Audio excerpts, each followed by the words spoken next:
más cordial bienvenida a todas las autoridades, señores oficiales, almirantes, señores oficiales y delegados de los repartos de la Armada e invitados especiales presentes en esta conferencia virtual. Sean todos bienvenidos. La modalidad de la presente conferencia será la siguiente. El señor expositor realizará la presentación del tema con una duración de 45 minutos sin interrupción. Posterior a ello, se efectuará una ronda de preguntas y respuestas. Para el efecto, las preguntas deberán ser remitidas durante el desarrollo de la conferencia al chat de esta sala Zoom, para su consolidación y presentación al señor expositor. Finalmente, se realizará las palabras de agradecimiento por parte de un señor oficial alumno y entrega de reconocimiento. En esta oportunidad, contamos con la presencia del señor economista Javier Alberto Sánchez Sánchez, con el tema Economía de Defensa y la Realidad Ecuatoriana, para lo cual me permito realizar la presentación de la hoja de vida. El señor expositor tiene el título de economista de la Universidad Central del Ecuador. Tiene varios años de experiencia en el área de la docencia, tanto en el área de pregrado como posgrado, en varias universidades del país, en el extranjero y como docente invitado en la Academia de Defensa Militar Conjunta. Se desempeñó como subsecretario de Planificación y Economía de Defensa y director de Planificación y Proyectos en el Ministerio de Defensa Nacional, coordinador general administrativo financiero en el Ministerio del Interior, entre otros cargos. Cabe indicar que las ideas y expresiones del señor disertante reflejan sus opiniones exclusivas y no comprometen a las instituciones que pertenecen o han pertenecido. Dejo con ustedes al señor economista Javier Alberto Sánchez Sánchez con el tema Economía de Defensa y la Realidad Ecuatoriana. Muchas gracias, señor director, señores estudiantes, al permitirme el día de hoy compartir con ustedes algunas ideas que espero que puedan ser consideradas y que nos permitan simultáneamente abrir un diálogo respecto de este tema que nos apasiona, que es la defensa nacional. En esa perspectiva, lo primero que quisiera mencionar es que, como en la caverna de Platón, en la alegoría de la caverna, espero realmente que después de hacer el viaje haya un retorno feliz. Dicho esto, buscaría comentar en esta jornada del día de hoy algunos elementos. Vamos a hacer un pequeño diagnóstico inicial.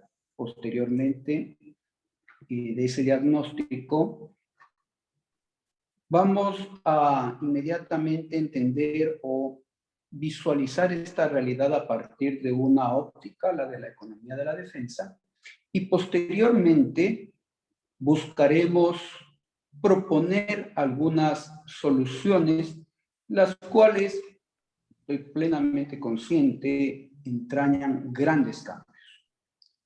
Dicho esto, pues, empecemos por lo que se llama el estado del arte.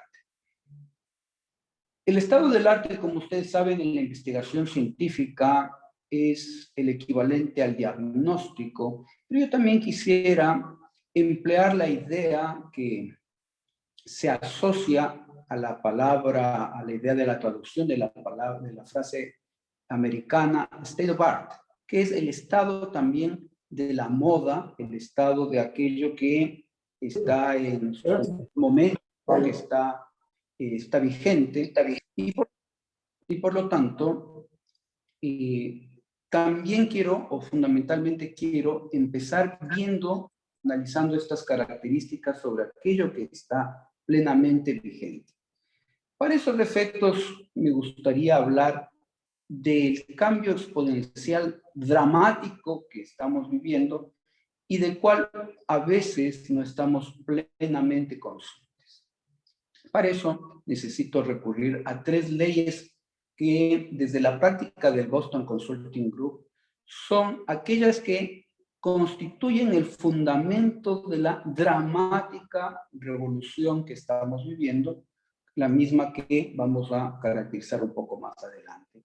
En esa perspectiva, empiezo por la llamada Ley de Moore. En el diseño de los 70s, cuando empezó la gran revolución industrial, la tercera revolución industrial en profundidad, con el chip, Gordon Moore, que trabajaba para esas épocas en Intel, dijo 2 cosas muy importantes y que han marcado una tendencia hasta ahora. En primera instancia, señaló que el primer chip cuesta $1 millón y el segundo apenas centavos. Pero la segunda cosa que dijo fue aquello que tiene que ver con su ley y que se visualiza como la capacidad de doblar el procesamiento de una computadora cada 18 meses.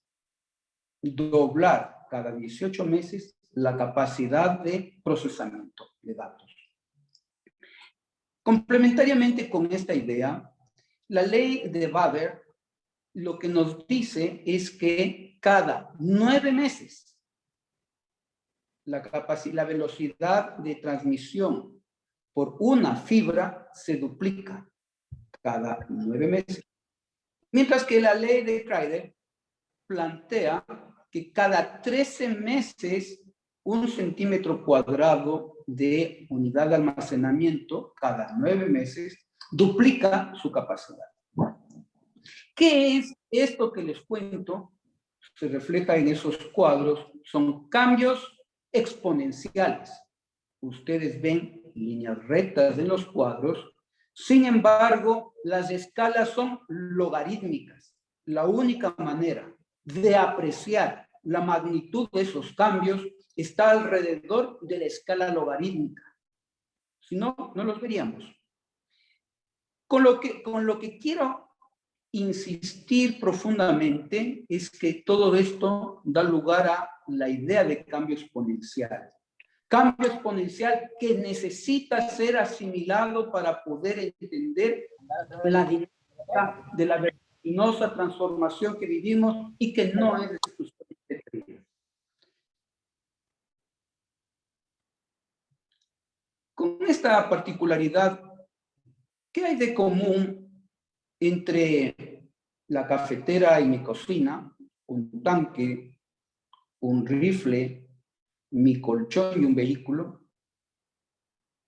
Básicamente, cada uno de estos ahora puede expresar novísimas características. La cafetera conectada al teléfono, eventualmente puede ser programada, o la refrigeradora, lo que ustedes quieran, puede ser programado para hacer el café con la mezcla correcta de café y azúcar, o leche, o en determinadas variedades en un momento particular. Los tanques ahora, por el contrario, cada vez son más autónomos, no necesitan tripulantes y sirven para operaciones de diferentes naturalezas, pero particularmente más pequeños han demostrado un gran éxito en operaciones urbanas.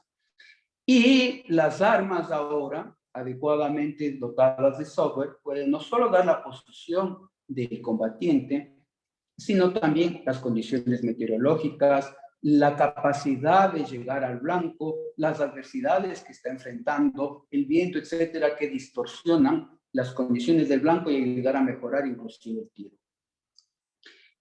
Mi colchón es un proyecto de grado de un curso que hice con Samsung para un curso específico de Internet de las Cosas, y este es un colchón como proyecto a nivel de diseño. Es un colchón que tiene unas células, unas placas que reconocen, a partir de sensores, reconocen si la persona está despertando o no, y entonces estos se mueven para reacomodar. Si la persona empieza a roncar y la esposa empieza, para no molestarla, y luego las placas se mueven, regula el calor, el frío, y qué decir de los autos autónomos. Todo esto que les cuento tiene como fundamento la Internet. Pero sobre todo a través de algo que vamos a empezar a vivir aquí en el Ecuador ya mismo, la red 5G.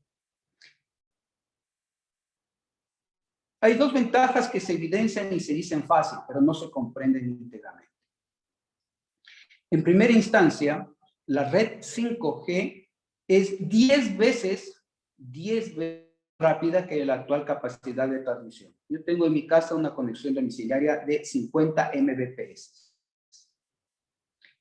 Hace unos días atrás se instaló un hotspot en Guayaquil para probar la red 5G, solo para probar. No hay ninguna posibilidad más sino para ir a probar. Y esta tiene 500 Mbps, 500 megabytes por segundo. Pero no radica ahí realmente la capacidad, sino que la posibilidad de interconexión se multiplica por 1000. ¿Y esto qué significa? Significa básicamente que todas las cosas, porque ¿qué es lo que tienen en común los elementos que les acabo de mostrar? Son cosas. Y el Internet de las cosas va a poder funcionar apropiadamente sobre esta red. Se modifican las ondas más cortas. Al hacerse más cortas, desde luego se llena el espectro y se llena de más radios, de más antenas, perdón, y el espectro se satura, pero la red lo que hace es inmediatamente direccionar para evitar que éstas se superpongan, con lo cual realmente vivimos una extraordinaria revolución. Y no solo eso, sino que ahora nuestras comunicaciones ocupan 4 canales, con el Internet de las cosas pasarán por solo una, lo que le da la garantía, extraordinaria conexión, extraordinaria conexión.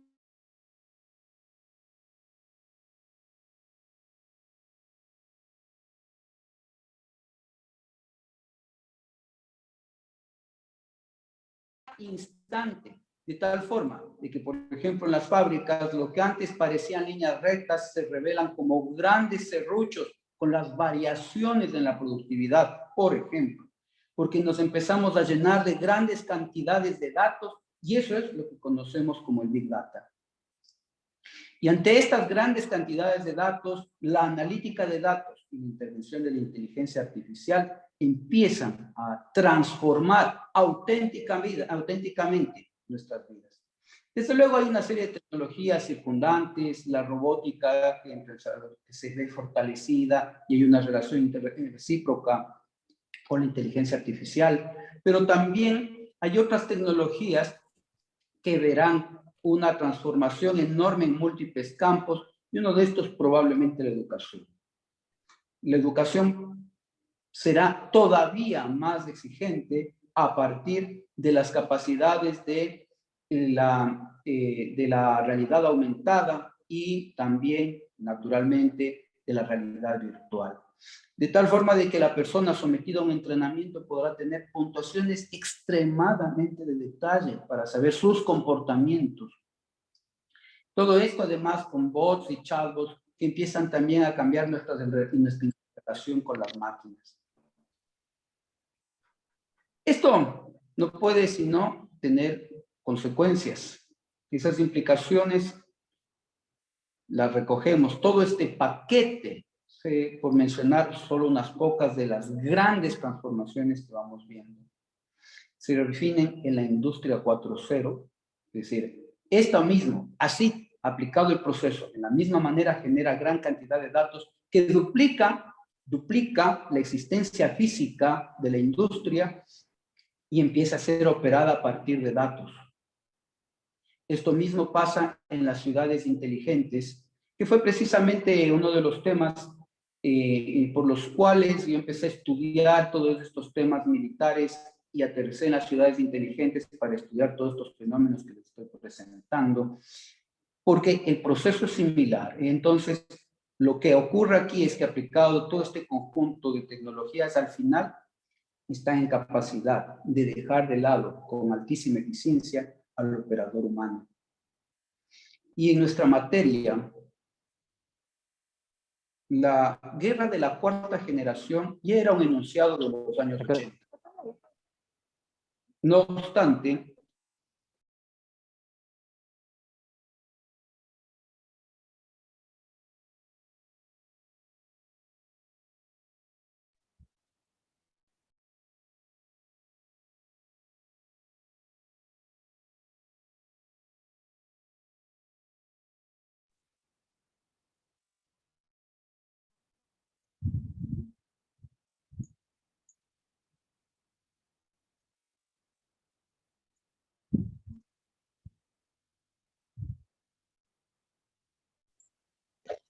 Está muteado el micrófono, Javier.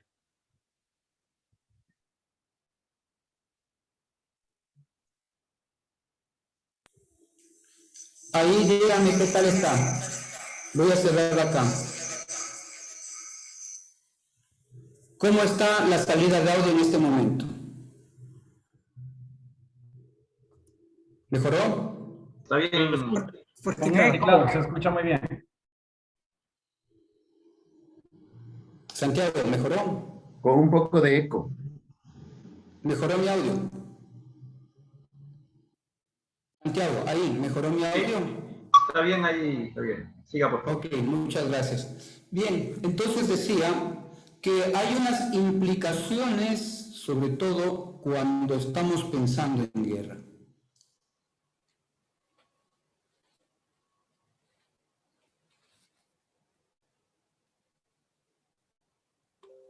Entonces, perdónenme, ¿cómo es la guerra en el siglo XXI? ¿Cuán diferente es al formato que habíamos vivido hasta la guerra de Cenepa inclusive? La guerra en el siglo XXI, hoy desarrollada por los Estados Unidos y con el respaldo de sus aliados, principalmente el Reino Unido, se ejecuta a través de una triada. Esa triada es drones que llegan de repente y bombardean.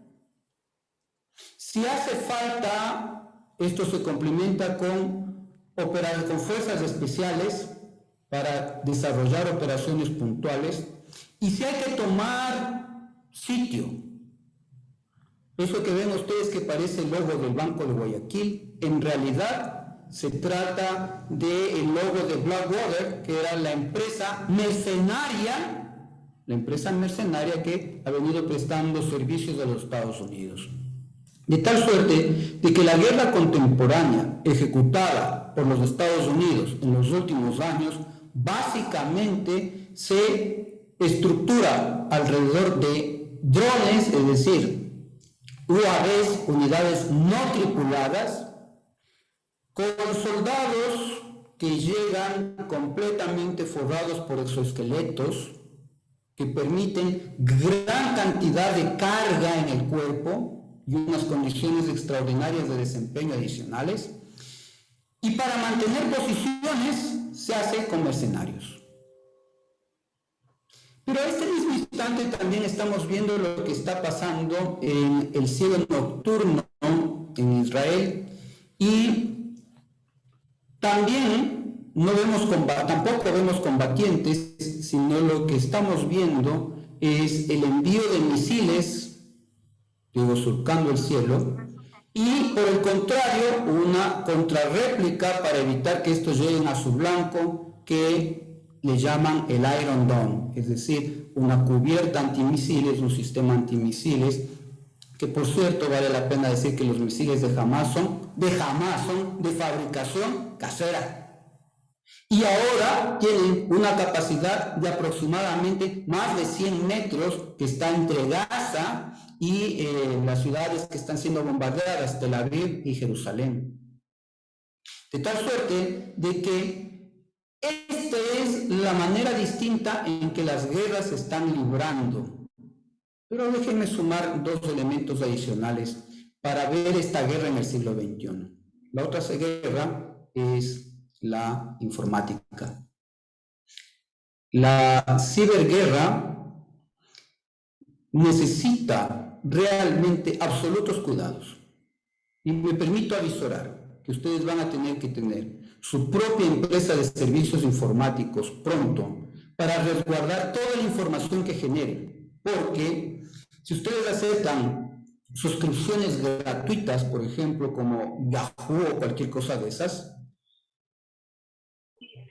lo que va a ocurrir es que esos datos van a llegar a la nube que ustedes no conocen y se va a saber a qué hora se levanta el almirante, en qué momento está el almirante haciendo ejercicio a través de su reloj, y a qué hora regresa, a qué hora sale, dónde está, etcétera, etcétera.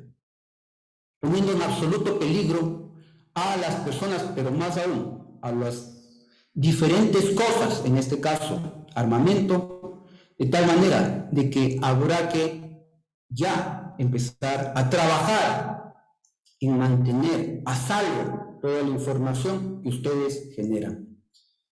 Pero hay una particularidad. Hoy mismo nos trae a la memoria los ataques en Israel, el uso de drones de enjambre de fabricación rápida y barata digo relativamente, a través de manufactura aditiva que ustedes conocen como impresión 3D. De tal manera de que este escenario de la guerra del siglo XXI tiene múltiples factores, pero uno de los más destacados necesariamente es el tecnológico. Así que con esta caracterización, creo que hace falta que podamos replantearnos una pregunta que en 1980 se hizo la profesora de la London School of Economics, Mary Kaldor, que al mismo tiempo era una de las más importantes analistas de temas de defensa nacional en aquella época, pero fundamentalmente por su condición pacifista. Y ella lo que decía es que estos elementos que son representativos de las diferentes fuerzas no eran sino más que un arsenal barroco, es decir, pertenecían a un tiempo pasado, en realidad ese tiempo era la Segunda Guerra Mundial, y decía adicionalmente que respondían a las visiones obsoletas y caducas que se complementaban con, ¿y por qué barroco? Porque el arte barroco también es así extremadamente adornado, por el intento de ponerle cada vez más tecnología a herramientas que trabajan en forma distinta. Lo que ustedes ven, lo que acabábamos de ver, era realmente una manera distinta de hacer la guerra. Y estos elementos del arsenal barroco, por cierto, que son extremadamente elevados en precio, como hablaremos más adelante. Sin embargo, este replanteo del arsenal barroco nos lleva también a pensar en la necesidad, en el gran poder de movilidad que están entregando determinados elementos ya sin tripulantes. Entonces, un avión ya tiene una connotación distinta en este tiempo, sin tripulante, al igual que un tanque, y unidades bastante más ligeras sobre el mar, sin tripulación. De tal suerte de que, ahora, este arsenal barroco, sujeto a preguntas, lo vamos a contrastar más adelante, porque vamos a ver qué significa este arsenal barroco en términos de precio, qué significa. Nos deja este rato una pregunta abierta y vamos a intentar responderla y anticiparé diciendo que depende. ¿Y de qué depende? Sobre todo depende de la posición belicista o no de un país. En este marco de lo que hemos hablado, entonces, empecemos a caracterizar este paisaje desde el punto de vista de la economía y específicamente de la economía de la defensa. Los economistas en general lo que dicen es que la ciencia económica es una ciencia sobre bienes escasos, sujetos a la mejor distribución. Alfred Marshall, el padre de la economía contemporánea, decía que se trata más bien de la ciencia de la decisión sobre estos bienes escasos. Pero si esto es así, entonces la disciplina, la economía, cree que entonces estamos hablando de una necesidad profunda de eficiencia y optimización, de tal suerte de que la economía puede ser vista, y particularmente la economía de defensa, pueden ser vistos como esa ecuación que ustedes tienen en la pantalla.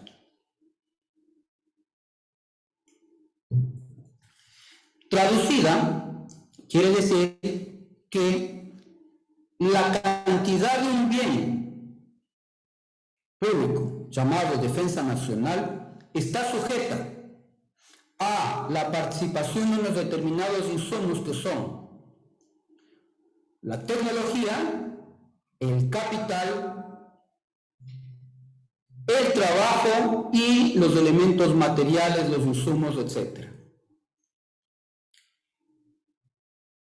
Esta relación es una relación no aditiva, sino multiplicativa. Es decir, cada elemento presente multiplica el resultado, al final, la Q de defensa, la cantidad del bien defensa.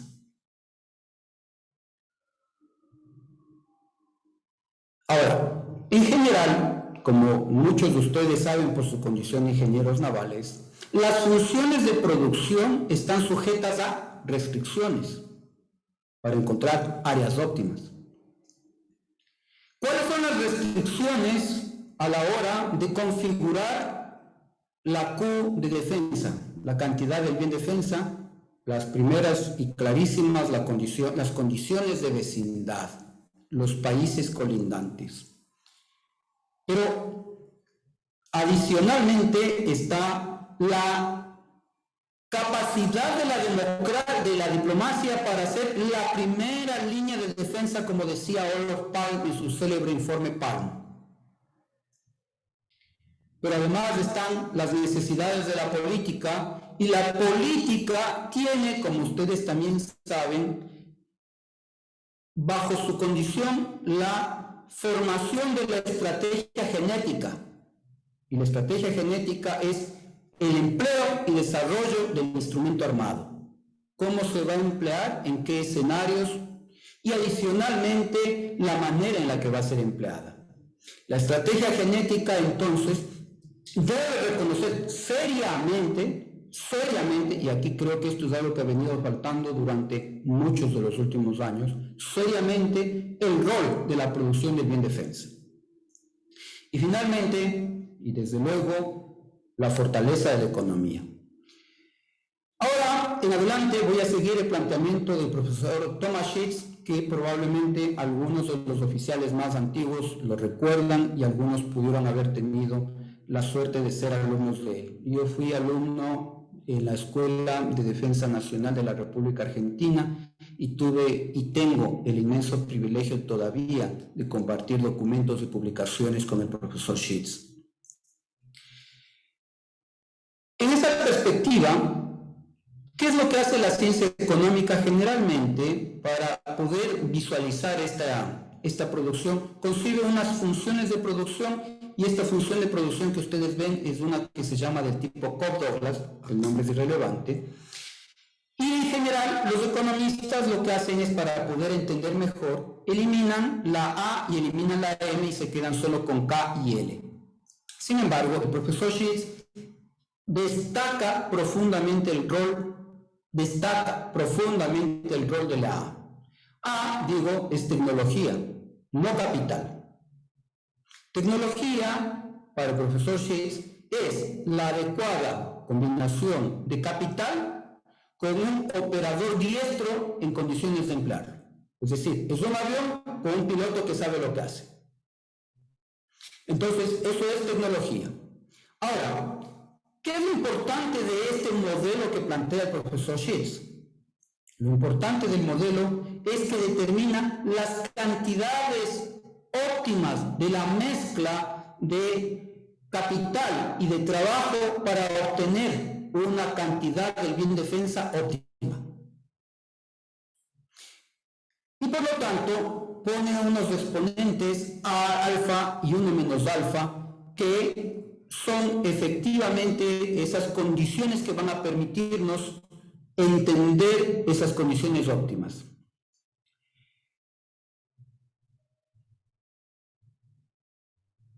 Esas condiciones óptimas, decía, están vinculadas primero con el capital, y el capital va a ser, lo que ustedes saben, elemento artillado y no artillado, unos eventualmente para sostener la operación y el mantenimiento y otros fundamentalmente para ir enriqueciendo el acervo de disponibilidad de armamento para poder efectuar actividades en el marco de la defensa nacional.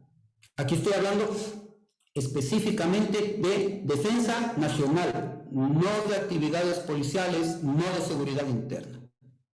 Defensa nacional. Así entonces, la L son todos ustedes los que hoy tienen la bondad de acompañarnos aquí, quienes están formándose en este momento. ¿Y cuáles son las proporciones apropiadas? El profesor Schiff establece las proporciones recurriendo a la experiencia empírica. Y lo que ustedes ven ahí, que no les confunda, quiere decir que la disposición de capital para hacer compras militares, para poder seguir teniendo la última disposición de instrumentos de vanguardia, no puede ser menor al 40%. Ojalá del 60%, pero no puede ser menor al 40%. Pero veamos la realidad. Este es un país que el profesor Schiff estudia, al que no lo voy a mencionar por mucho respeto. ¿Y qué es lo que tenemos aquí? Tenemos que en personal empezaban gastando el 83%, porcentaje que ha ido disminuyendo, para quedar en esa época, y ahora debe ser peor, en el 76%. ¿Y qué pasa? Por el contrario, cuando hay que hacer adquisición de armas, y bueno, el 1%, menos del 1%. ¿Cómo puede disponerse de los últimos avances aplicados a el instrumento militar, a las armas, si no se puede comprar, si no se puede formar apropiadamente, si no se puede alistarse apropiadamente? El alistamiento empieza a ser parte de lo ausente en la vida, porque no hay armas, hay que ir no hay munición, por ejemplo, hay que ir a la frontera norte exclusivamente con media carga. Entonces, esta situación dramática,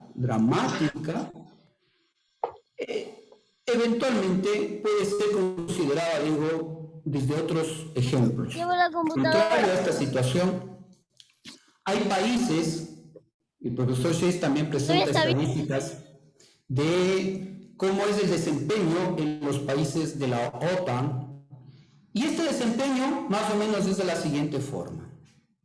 Países como Canadá tienen el 50% para personal y aproximadamente vamos a mantenerles a todos entre el 25% para comprar armas, para desarrollar armas.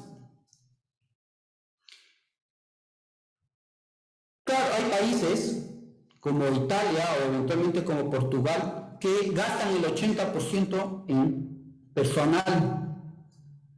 El 80% aproximadamente. Italia el 75%, Portugal el 79%, de todo el gasto militar se va a pagar remuneraciones. Pero hay países que están, digo, bastante debajo del 50%, pero el Reino Unido tiene el 35% de su gasto militar para pagar remuneraciones. Y los Estados Unidos un poco menos, alrededor del 33%,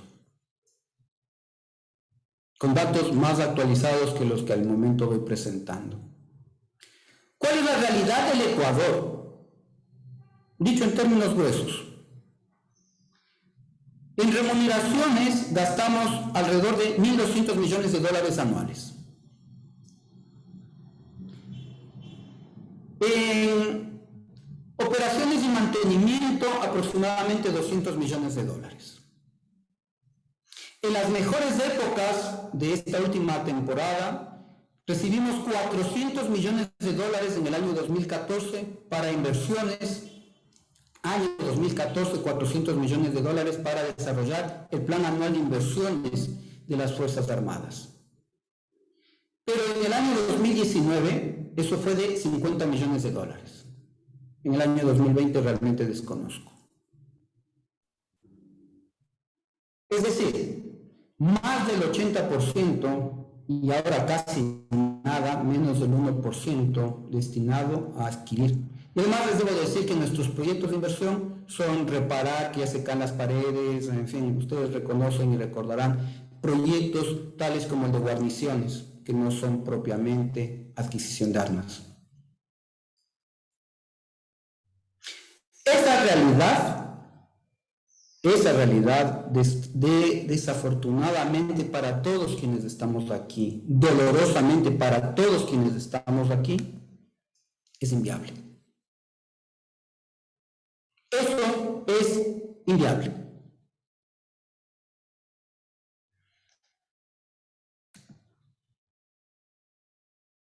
Vivimos una tragedia. ¿Por qué es una tragedia? ¿Por qué es una tragedia?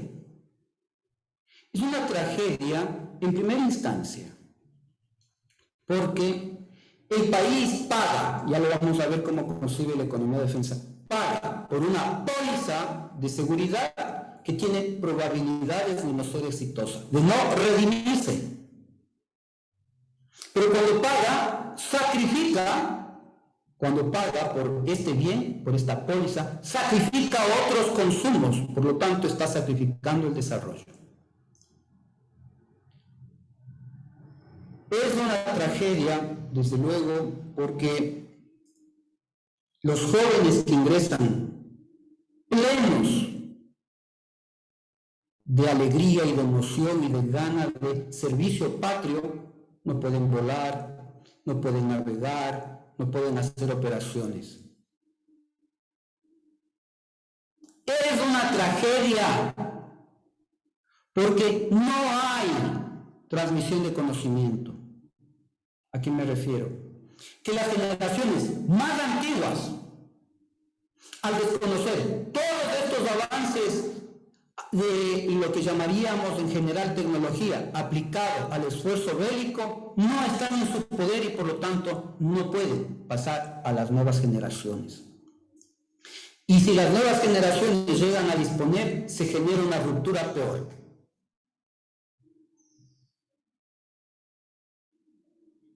Para los griegos, la tragedia era la lucha del protagonista contra el hado, contra la fatalidad, que por cierto terminaba en un resultado dramático. Pero tenía por detrás lo que se llama la moraleja, el aprendizaje. Porque si se aprende, y esta era la idea de la tragedia griega, porque si se aprende, si se sabe qué es lo que hay que hacer, se puede enfrentar al hado. Se puede enfrentar a la fatalidad. Y ese es hoy nuestro desafío.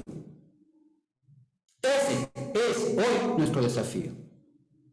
Y quiero recordarles que las cuentas que les hice, además, ya mismo regresan aproximadamente 300 millones de dólares que se paga a la seguridad social militar, que salen de las arcas estatales y van a complementar los fondos.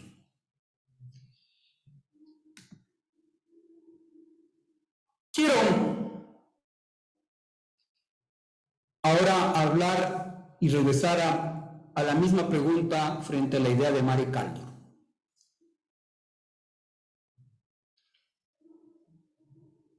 Una de las preocupaciones centrales del profesor Sheets giraba alrededor de lo que él designó el maltusianismo militar. ¿Y qué es el maltusianismo militar? La diferencia de crecimiento de los precios del armamento respecto del crecimiento del PIB, de la economía que va a comprar armas. Mientras los armamentos siguen las escalas que les había mostrado, estos están alrededor del 9 al 11% de incremento cada año, ese arsenal que Mari Caldo llama el barroco.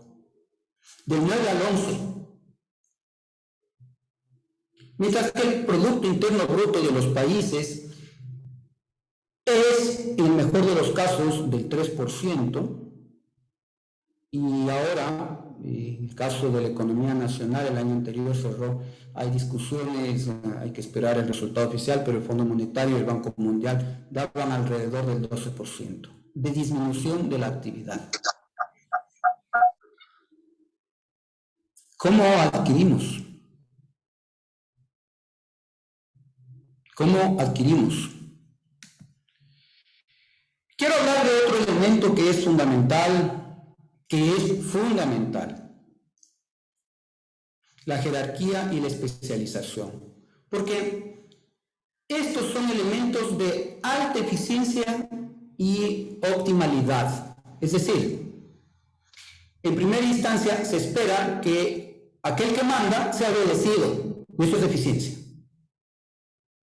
Pero también se espera que dos personas no dupliquen las tareas. Y si tienen que hacer una tarea, que sea de modo colaborativo. Y si no, una de esas personas tiene que ser reasignada. Frente a esa pirámide que ustedes ven de instrucciones que bajan, desde luego hay una pirámide opuesta con vértice hacia abajo, que es el conocimiento que ustedes desarrollan. Empiezan con poco conocimiento, que este se amplía hasta ser general. Cuando llegan a tener el conocimiento general, entienden y visualizan no solo las realidades particulares, sino que ven el país.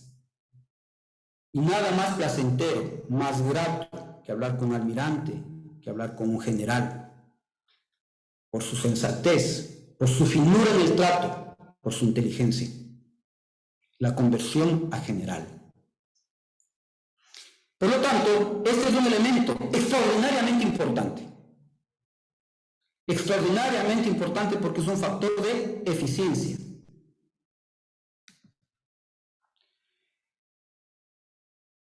Frente a esto, entonces, la pregunta es, ¿el instrumento militar puede ser considerado una póliza de seguro contra todo riesgo? Y la respuesta es categóricamente no. No puede ser un instrumento contra todo riesgo que se encargue de los árboles, que se encargue de los bosques, que se encargue de no sé qué, que se encargue de no sé cuánto, que se encargue. Y en esto coincido con la posición de Francisco Rojas Aravena, que dice que cada misión que se le agrega a las Fuerzas Armadas la desnaturaliza. No puede ser contra todo riesgo. Se trata de ir generando una póliza acotada a determinados riesgos fundamentales. Y sigo hablando de defensa nacional. No estoy hablando de seguridad interior. Estoy hablando de defensa nacional. Póliza de seguro acotada. Por eso, con todos estos elementos, me voy a permitir muy respetuosamente, hacer unas líneas de propuesta, especificando que lo que quiero proponer y lo que creo que hace falta es tan profundo y tan dramático que toca los cimientos, los mismos cimientos de la vida republicana, y por lo tanto es tan profundo y nos pone como si estuviéramos en 1830 formando un Estado. Así de profundo es lo que quiero proponer.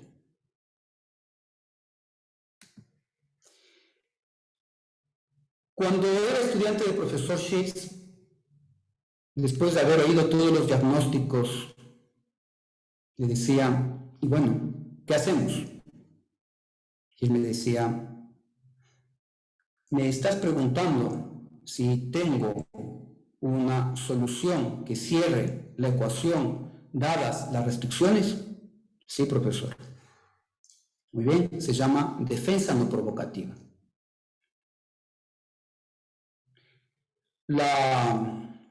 La forma inglesa de llamarla es non-offensive defense, que ustedes pueden encontrar en la literatura. ¿Qué es la defensa no provocativa?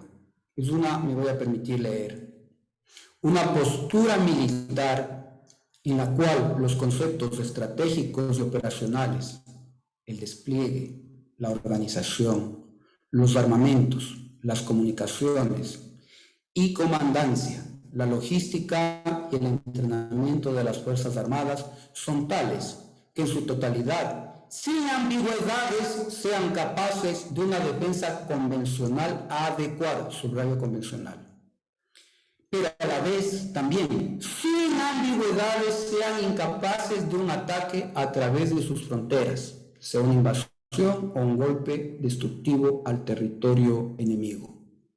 Sin ambigüedad, clara y decididamente. Hay gente que dice que no hay armas defensivas y reduce la defensa no provocativa a las armas. Hay gente que pretende reducir al enfoque y dice, bueno, nosotros como no tenemos un enfoque, siempre ha sido a la defensa, entonces sí, nosotros hacemos eso y reduce. No, esta es una postura integral que afecta todo lo que hacen las Fuerzas Armadas para ser asumido y tomado en primera instancia como una postura absolutamente genuina de defensa, amparada en el neorrealismo que cree que mientras haya polis, hay política, y mientras haya política, siempre puede haber la continuación por otros medios. Y por lo tanto, creemos en la necesidad de una genuina y efectiva defensa. La defensa provocativa, como otros suponen, tampoco puede ser considerada ni reducida a elementos de que nos quedamos indefensos. De ninguna manera. El profesor Schiff suele resumir diciendo esto como: si te pasas te derribo, si te pasas te disparo. Porque además tengo cómo hacerlo. Hay cosas que hacer entonces. Yo creo que hay tareas profundas de qué hacer. Profundas. Creo que en el frente diplomático, haciendo de la diplomacia la primera línea de trabajo, hay que crear en esa entidad la preocupación de los asuntos militares a través de una subsecretaría o un viceministerio de defensa no provocativa, ojalá, que esté en capacidad de entender cercanamente las necesidades militares y la postura que implica la defensa no provocativa para ser capaces de llevar el planteamiento a todos los rincones, no empezando solamente con los vecinos, sino a todos los rincones, fundamentalmente a los vecinos, porque hay defensa no provocativa como una arquitectura. Si yo asumo defensa no provocativa, espero que tú también lo hagas. Entra en el marco de la más transparente claridad, que no puede ser sino reputada como una de las medidas más fundamentales de confianza mutua. De tal manera de que el frente diplomático debe estar en condiciones de entender estos aspectos y llevar a todo el mundo la posibilidad de un esquema que rompa claramente con el dilema de la seguridad. ¿Y cuál es el dilema de la seguridad? Que si los vecinos del norte tienen una gran fortaleza y yo me miro a mí mismo, lo que debo hacer es comprar armamento, pero eso es sacrificando otro tipo de adquisiciones. Entonces, para romper claramente este encadenamiento, la defensa no provocativa es una alternativa para el desarrollo, y aspiro que ustedes lo tengan en mente porque eso es parte del financiamiento que aspiramos a obtener. Es una alternativa clara para el desarrollo. Y hay otro elemento, aunque no cobremos. Desde hace muchos años vengo sosteniendo que hay que hacer énfasis en la pérdida de los dividendos de la paz. ¿Qué son los dividendos de la paz? En el año en el año 1994-95, el Programa de las Naciones Unidas para el Desarrollo acuñó la idea de dividendos de la paz, pensando precisamente en el final de la Guerra Fría y pensando en que cada vez que hay menor necesidad de armas, estos excedentes se pueden trasladar al desarrollo. Esos eran los dividendos de la paz.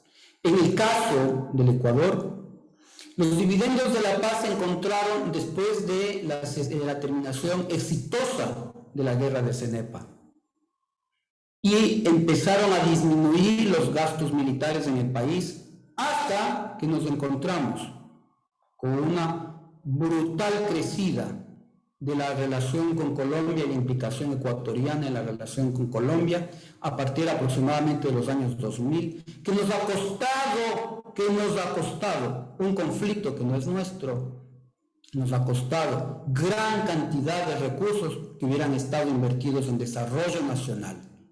Y aunque no cobremos, el mundo tiene que saber que el Ecuador ha sido parte del financiamiento para combatir a los grupos insurgentes armados colombianos. Pero si lo hacemos, ahí hay otra fuente de financiamiento. En el frente militar, y esta es tal vez la parte más compleja, claramente hay que separar defensa nacional de seguridad interior. No podemos dejar que la jerarquía y la especialización se mezclen. Hay que separar la defensa nacional de las otras actividades. Entonces, como en otros países, haciendo una selección profunda,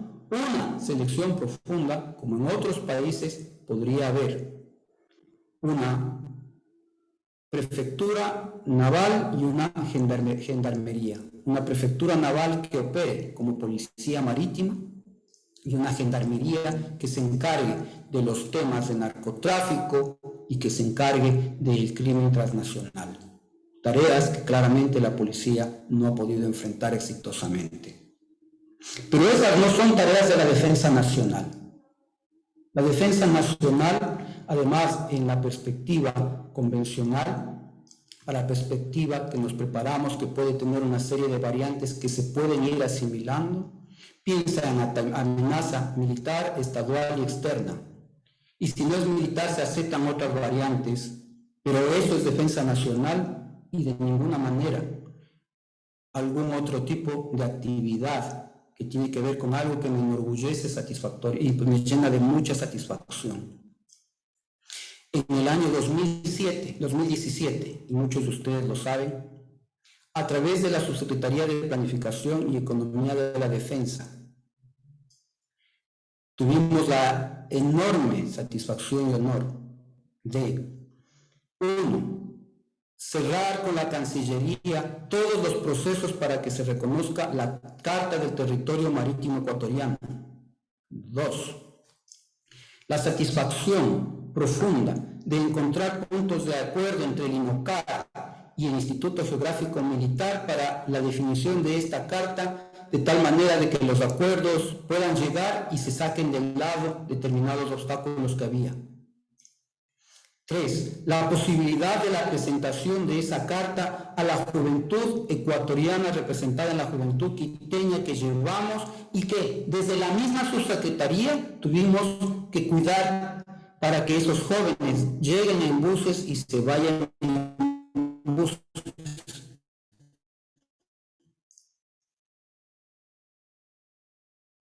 De tal manera de que para quien les habla, materia de responsabilidad, pero los chinos están frente a la salida de motores, frente a la trata de blancas, frente al robo de gasolina, frente a no sé qué cosas, no es defensa nacional. Las tareas de policía del mar deberían estar en la prefectura naval. Y la defensa nacional debería concentrar un esfuerzo muy acotado, mucho menos gente, mucho menos de L y más de K. mucho menos de trabajo y más de capital por persona. Este gran cambio, esta decisión, y aquí me estoy tomando una libertad inmerecida, debería tener ya dentro, si hacia afuera estábamos hablando de fraccionar y no sé qué, hacia adentro, amerita probablemente tener 3 estructuras como comandos operacionales. Un comando operacional de litoral que se encargue de repeler las amenazas a la defensa nacional y administrar el sistema de defensa naval. Pero hablo de guerra. Repeler en caso de guerra. Un comando operativo fronterizo en capacidad de repeler y administrar el sistema antiaéreo para evitar que el Ecuador sufra otra angostura adicionalmente, y de esta manera proteger la integridad del territorio nacional. Proteger la integridad del territorio nacional. Y un comando, como hemos visto... Agradecemos 3 minutos, señor conferencista, por favor. Con capacidades diferentes que permitan incursionar en otros ámbitos y poder hacer una efectiva defensa del territorio nacional. Voy terminando y quiero decirles que hay cosas por hacer también ya ahora. No vamos a poder comprar todas las armas que queremos, pero si disminuimos el gasto vía disminución del tamaño de los uniformados, medida dolorosa pero necesaria. Si mejoramos la calidad de las adquisiciones, si nos enfocamos en aquel armamento que responde a la defensa no provocativa, y ya no necesariamente el del arsenal barroco, porque no sirve, y aquí sí, el arsenal barroco es extraordinario para una posición plenamente ofensiva, no para una posición defensiva, a pesar de que ahora sea no tripulado. Desde esta perspectiva, una mejor selección de nuestro armamento para proteger, como en el domo de hierro, por ejemplo, esa es la manera de enfrentar un ataque real. Porque hoy, como les he mencionado, esos misiles son de fabricación, casi por llamarle artesanal, de Hamas. Por eso hay que trabajar con nuestros jóvenes ahora en la ESPE, en la Universidad de las Fuerzas Armadas. Hay que hacerles saber a nuestros jóvenes,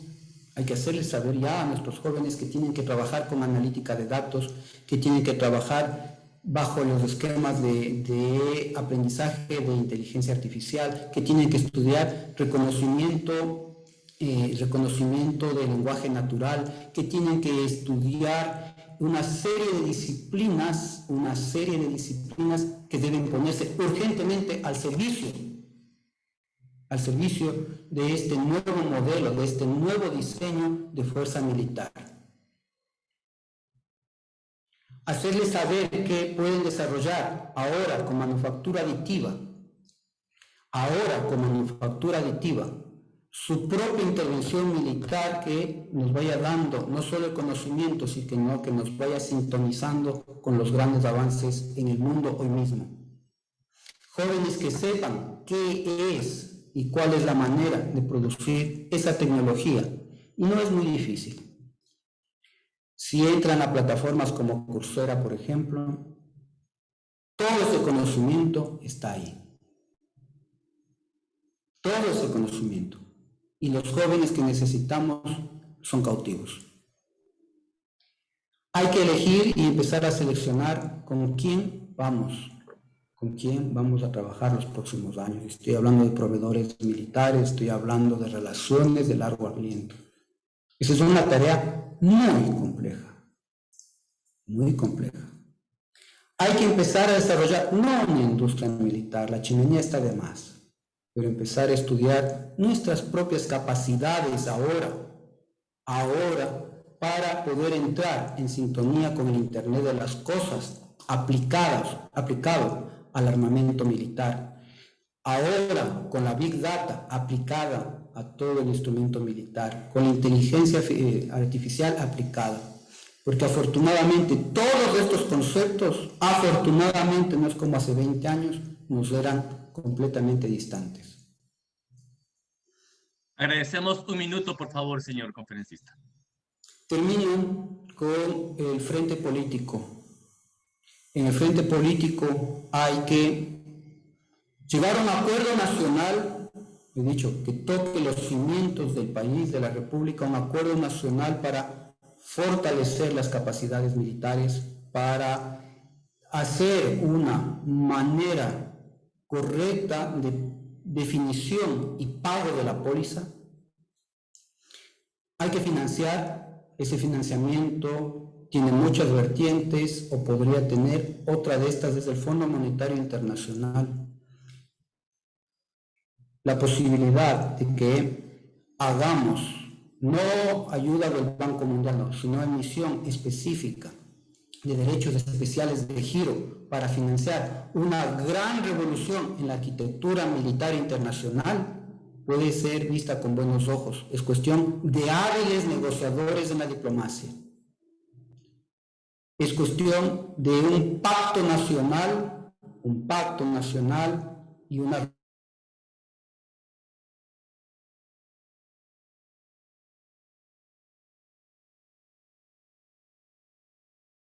que se van, qué se compra, cómo se compra, cuánto se compra, y que nadie se lleve la plata.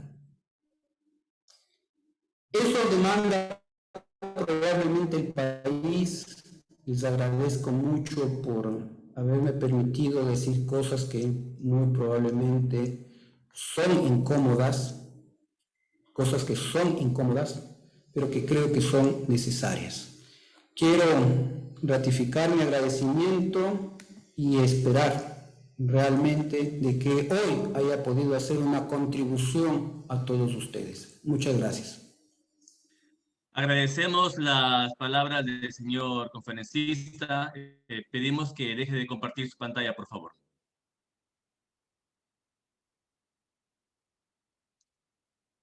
A continuación, la fase de preguntas y respuestas a cargo del señor capitán de corbeta. Buenos días, oficiales. Soy el capitán de corbeta Infante Marina Jonathan Cadena, oficial alumno del curso de Estado Mayor de la Academia de Guerra Naval. La ponencia del señor economista Javier Sánchez Sánchez con el tema Economía de Defensa y la Realidad Ecuatoriana. A continuación se dará inicio al periodo de preguntas y respuestas. La primera pregunta ha sido formulada por el señor capitán de corbeta Fabricio, oficial alumno del curso de Estado Mayor Servicios de la Academia de Guerra Naval. Según la fórmula de la póliza de seguro, como Ministerio de Defensa han calculado el valor de la economía de defensa para el país para proponer un modelo óptimo de asignación de recursos para las Fuerzas Armadas donde se estimen pesos reales en los factores que afectan a CUM.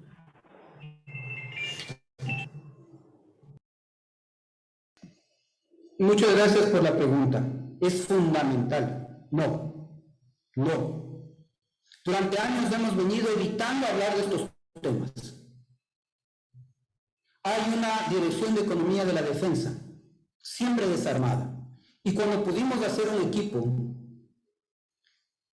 ese equipo creyó que la defensa no provocativa era un tema de armas. Y se dedicaron a investigar otras cosas. Pero yo creo fundamentalmente que más que creer que era un problema de armas, lo que creyeron es que hay demasiados cambios implicados y por eso no se quiso asumir. Muchas gracias por su respuesta. La siguiente pregunta ha sido formulada por el señor teniente navío Marcelo Laza, oficial alumno del curso comando de la Academia de Guerra Naval. ¿Considera usted que la situación económica post-pandemia puede llevar a una reducción del gasto en defensa, considerando que sin seguridad no se garantiza el desarrollo? Definitivamente, definitivamente.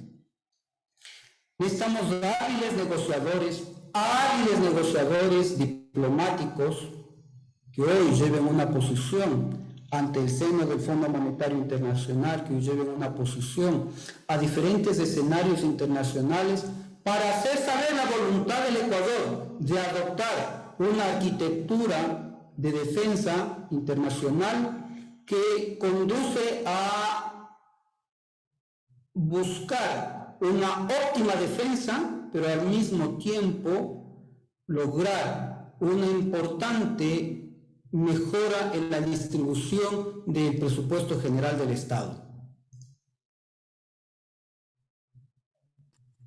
Muchas gracias por su respuesta. Por limitaciones de tiempo, se procederá con la formulación de la última pregunta que ha sido formulada por el teniente navío para la defensa y seguridad. Sin embargo, produce efectos en la economía total de un país. Desde su perspectiva y tomando en consideración la situación económica actual del país, pero también el desmedro de la seguridad, ¿cuál considera usted una estrategia económica a corto plazo para que el nivel político cubra las demandas o necesidades para que las Fuerzas Armadas puedan cumplir las tareas y misiones encomendadas en las leyes? La teoría de sistemas, y lo que voy a decir no les va a gustar, tristemente, y a mí tampoco. La teoría general de sistemas dice que supervivencia es un estado de un sistema que requiere de nuevas actividades del exterior, o en su defecto, un estado que hace que el sistema se reduzca hasta el nivel de los elementos que toma de afuera. ¿Qué es lo que va a pasar durante todo este tiempo? Inmovilidad. Pero si queremos hacer algo por el país, es necesario empezar ya a estudiar la defensa no provocativa seriamente hacer los estudios que corresponden, seriamente empezar a trabajar en esto. Agradezco presentadas a este auditorio por parte del señor economista Javier Sánchez Sánchez, las mismas que contribuyen con el fortalecimiento de los conceptos doctrinarios y con el perfeccionamiento de los señores oficiales alumnos de la Academia de Guerra. De la misma forma, agradecemos a todos los participantes por sus inquietudes. A continuación, el señor capitán de corbeta guardacostas, Lenín Naranjo, procederá con las palabras de agradecimiento y entrega de reconocimiento al señor expositor. En nombre del señor capitán de navío de Estado Mayor Conjunto, Carlos López Olivares, director de la Academia de Guerra Naval. Buenas tardes con todos los presentes. Agradecemos al señor economista Javier Sánchez por su disertación, donde se expuso cómo la economía de defensa tiene relación con la ubicación de un Estado, sus países vecinos, su diplomacia, política, tecnología y su capital. Se vio también cómo se compone el presupuesto de Fuerzas Armadas y cuáles son las variables en su determinación. Gastos de suma importancia para la seguridad de un Estado y el consecuente desarrollo nacional. Señor economista, en nombre del señor director de la Academia de Guerra Naval, hago extensivo a usted la felicitación y el reconocimiento por su participación efectuada el día de hoy, que sin duda alguna permitirá enriquecer los conocimientos de todos los asistentes. Para materializar nuestro agradecimiento, me permito dar lectura al presente reconocimiento. Academia de Guerra Naval otorga el presente reconocimiento al señor economista Javier Sánchez Sánchez por su brillante participación como expositor de la Academia de Guerra Naval con el tema Economía de Defensa y la Realidad Ecuatoriana, realizado en este Instituto de Perfeccionamiento. Guayaquil, 13 de mayo del 2021, capitán de navío, Estado Mayor Conjunto, Carlos López Olivares, director de la Academia de Guerra Naval. Muchas gracias.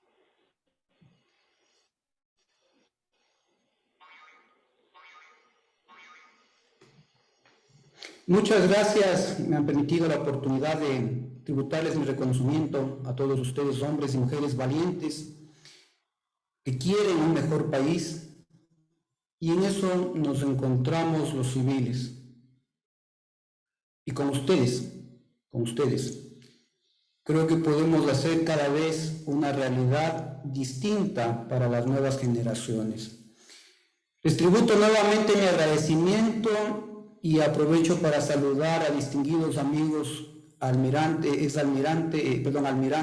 en servicio pasivo que han tenido la bondad de acompañarnos el día de hoy, al igual que reconocer a cada uno de ustedes. Muchas gracias nuevamente.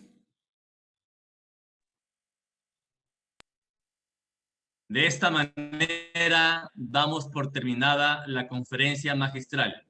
La Academia de Guerra Naval agradece a todos los presentes su presencia. Que tengan todos un excelente día.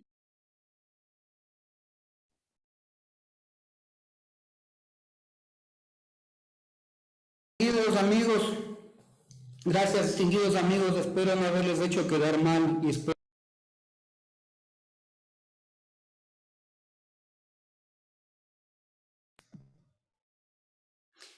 quería solo agradecerles, queridos amigos, muchas gracias y no haberles hecho quedar mal.